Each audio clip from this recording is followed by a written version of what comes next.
Real ಲೈಫ್ನಲ್ಲೂ ಕೂಡ ಅಷ್ಟೇ glamour. But ನೀವು ನೋಡೋದಕ್ಕೆ ಅಂದರೆ ಗ್ಲಾಮರಸ್ಗೂ ಸರಿ, ಹಳ್ಳಿ ಹುಡುಗಿ ಪಾತ್ರಗಳನ್ನ ಮಾಡೋದಕ್ಕೂ ಸರಿ, ಯಾವ ಥರದ್ದೇ ಕಾಸ್ಟ್ಯೂಮ್ಸ್ ಹಾಕಿದ್ರು ಕೂಡ ಅದಕ್ಕೆ ಎಲ್ಲರೂ ಅಂದರೆ ಅಡ್ಜಸ್ಟ್ ಆಗಲ್ಲ. ಕೆಲವರಿಗೆ ಅವರು ಬಬ್ಲಿ ಲುಕ್ ಇರುತ್ತೆ ಅಥವಾ ಬೋಲ್ಡಾಗಿ ಕಾಣಿಸ್ಕೊಳ್ಳೋಕೆ ಟ್ರೈ ಮಾಡ್ತಿರ್ತಾರೆ, ಅದು ಡ್ರೆಸ್ ಆ ಕಾಸ್ಟ್ಯೂಮ್ ಅಷ್ಟು ಮ್ಯಾಚ್ ಆಗ್ತಿರಲ್ಲ. ಬಟ್ ನಮ್ಮ ಚಾರುಗೆ ಆ ಥರ ಅಲ್ಲ, ಯಾವ ಬಟ್ಟೆ ಹಾಕಿದ್ರು ಅದಕ್ಕೆ ಸೂಟ್ ಆಗ್ತಾರೆ. ನಿಮ್ಗೆ ಎಷ್ಟು ನಿಮ್ಮನ್ನ ನೀವು ಮಿರರಲ್ಲಿ ನೋಡ್ಕೊಂಡಾಗ ಅಥವಾ ನಿಮ್ಮನ್ನ ನೀವು ಈಗ ಕ್ಯಾಮ್ರಾದಲ್ಲಿ ನೋಡ್ಕೊಳ್ಳುವಾಗ ಎಷ್ಟು ಖುಷಿ ಅನ್ಸುತ್ತೆ, ವಾವ್ ಎಲ್ಲದಕ್ಕೂ ಸೆಟ್ ಆಗ್ತೀನಿ ನಾನು ಅನ್ನೋದು?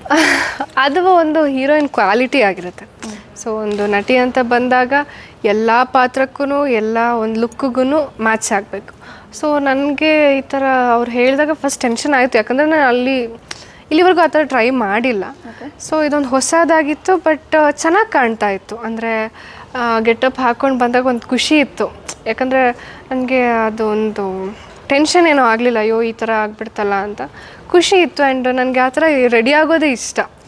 ಅಂದರೆ ಯಾವಾಗಲೂ ಈಗ ರೆಡಿ ಆದವಳು ಹೀಗೆ ರೆಡಿ ಆಗ್ಬೋದಲ್ವಾ ಅಂತ ಹಳ್ಳಿ ಹುಡುಗಿ ಗೆಟಪ್ ಆಗ್ತಾ ಖುಷಿ ಆಯಿತು. ಆ ಲಂಗ ದಾವಣಿ ಎಲ್ಲ ನಂಗೆ ತುಂಬ ಇಷ್ಟ ಮುಂಚೆಯಿಂದನೇ. ಅಂದರೆ ಆ ಥರ ಲುಕ್ ಮಾಡಬೇಕು ಅಂತ ತುಂಬ ವೆಯ್ಟ್ ಮಾಡ್ತಾಯಿದ್ದೆ. ಸೊ ಫಸ್ಟ್ ಸಿನಿಮಾದಲ್ಲೇ ಹಾಗೆ ಸಿಕ್ಕಿದ್ದು ಖುಷಿ ಇದೆ.